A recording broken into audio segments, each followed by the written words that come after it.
Hey, what's up, everybody, and welcome to my 3 takeaways episode from the Matt Wan interview that I posted this past Monday. I hope you guys really enjoyed that interview. I mean, to me, his story is so incredible. I mean, he's a 22-year-old CEO of a company that serves over 100 teams in the MLB, NFL, NHL, NBA, and the NCAA. To me, that is just so impressive at the age of 22, and I really liked his story with how he started the company when he was in high school. The first employee that he hired was his high school track coach. And then he went to Harvard for a year, but he realized that to really go full throttle on this business and to really gain a grasp of it, that he had to drop out of Harvard himself and become CEO himself, even though he knew like, oh my gosh, I'm only 21 years old. I have a lot of gaps in my leadership qualities, but he still had the courage to drop out of Harvard and really go for this thing. And I think that is such an inspiring story that anybody can be moved on and realize that if this guy can do it, I can do it too. And I hope that that gives you a little sense of empowerment through hearing his story. So make sure you go back and listen to it if you haven't yet already. Make sure you share it with a friend. Maybe you share it with a friend who is also young and who also maybe is thinking about starting their own business. Maybe this could encourage them to actually take that leap of faith and do something that they've always wanted to do. Also, before I get into my takeaways, if you guys are not getting my Monday Motivational Trio, my email newsletter, my 111, then you need to make sure you go to nickcarrier.com/111-newsletter. You're going to get one motivational quote, one motivational video, and one badass workout that will set you up for success for the rest of the week. Because as you guys know, if you have a bad Monday, the rest of the week can just drag on. But if you crush Monday, you can use that momentum and let that carry you through the rest of the week. So make sure you go to nickcarrier.com/111-newsletter to get that in your inbox every Monday morning. With that being said, let's get right into my 3 takeaways. And I got one bonus takeaway today as well. Takeaway number 1 is be okay with low credibility at first and then start building. And so for Matt, he had to get used to getting no, meeting after meeting after meeting when he went and talked with these high profile CEOs of these sports teams and stuff. He had to learn from the conversations that he had with them. He maybe got asked a question and he realized that he maybe didn't answer it in the best way possible. So he had to evaluate that and ask himself, okay, what can I do next time to maybe get a different response from that person? The other big takeaway from this is he said that start with the people that you have, that you know first. Start with the people who already have some sort of trust or reputation with you first and build trust with them, and then get a connection to another person through them and build trust with that person, and then stack win after win after win. Because if you can go in with a warm lead, if any of you people are any sort of sales people out there, you know that a warm lead is so much better than a cold lead. Because if somebody that they trust referred you to them, then they're already going to trust you that much more. So I thought that was really important for him to say that. And he was like, just stack small achievable wins on top of each other.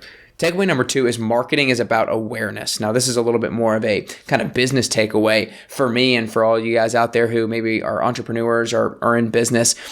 He talks about how buyers don't go through the conscious thought pattern that we maybe think that they would by saying like, okay, what's the best product, yada, yada, yada. No, they think about the brands that are the most top of mind for themselves. So you have to be a consistent part of your customer's consciousness to be able to be the brand that they want to be aligned with and that they actually purchase from.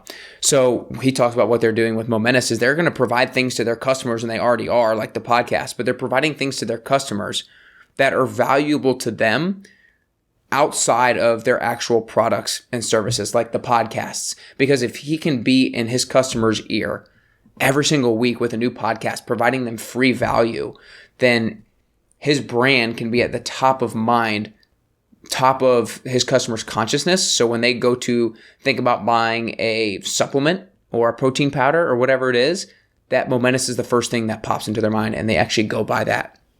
Takeaway number 3 is don't overthink things. I think this maybe was one of my favorites because he talked about, so I asked him, he has a podcast and has interviewed some amazing people. And I asked him, what's one of the number 1 things that you've learned from your podcast?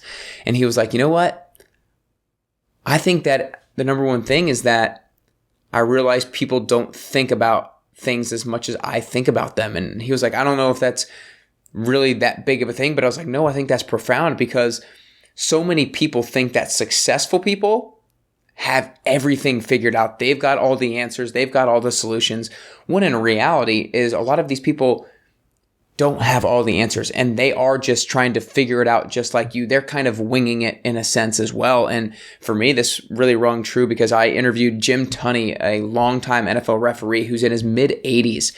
And when I was on the phone with him prior to our podcast, I just told him like how I was in Nashville. I'm just trying to figure it out. And I used that phrase that a lot of people use. And he was like, hang on. And I'm going to stop you there.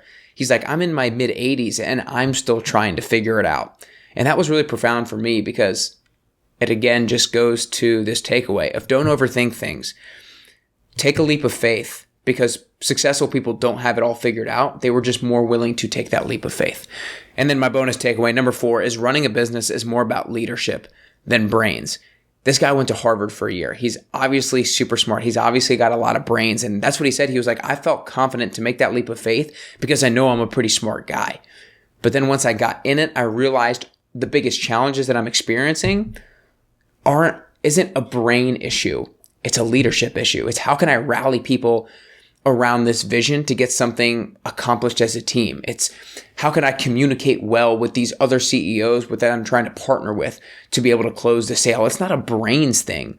It's more of a leadership thing or maybe a communication thing. So I think those 4 takeaways were really key. Again, to summarize, number 1 is be okay with low credibility at first and start building. Be okay with no, but start with somebody you trust and already have a reputation with, and then stack small achievable wins on top of each other. Takeaway number 2 is marketing is about awareness. If you can be at the top of the customer's consciousness as frequently as possible, then you're the brand that they're going to think about when they go to make a purchase. Takeaway number 3 is don't overthink things. Not all successful people have everything figured out. They're just willing to take a leap of faith. So you do that as well. The bonus takeaway, number 4, is running a business is more about leadership than brains. Don't think that in order to start a business or to lead a team, you have to have all the answers. Like that last one, you don't have to have all the smarts. But if you're willing to be a leader, if you're willing to learn leadership, then you're going to have the ability to lead a group, lead a team, or lead a business. I hope you guys enjoyed these takeaways. I hope it inspires you to take action and maybe do something that you've always wanted to do, create a business that you've always wanted to create. Because when you follow something that you've always wanted to do, that's so unique to you and so unique to your passion and your personality, that's what's going to allow you to get closer and closer to your best you.